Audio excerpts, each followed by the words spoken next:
bell কাটাই কুদাল বলে মাল ফেল লাগবে বুঝলেন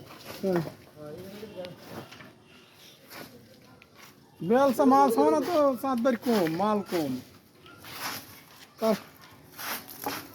কাঠ বাঁশ কদিন তো আর পুরো তো পাত আছে কাটারিং এর তো ওখানে আপনি এখানে সাইড বাড়ে নিয়ে আসতে নিতে বুঝছেন অল্প করে বাড়ে নিয়ে আসতে আর বাড়ে নিয়ে লাগবে তাই হয়ে যাবেন ইনশাল্লাহ কিছু বানাইছে ওই পাশটা তো সাইড মারা হয়ে গেছে দুই সাইডই মারা হয়ে গেছে না দুই সাইড মারা হয়েছে এটাও দুই সাইড মারা হয়েছে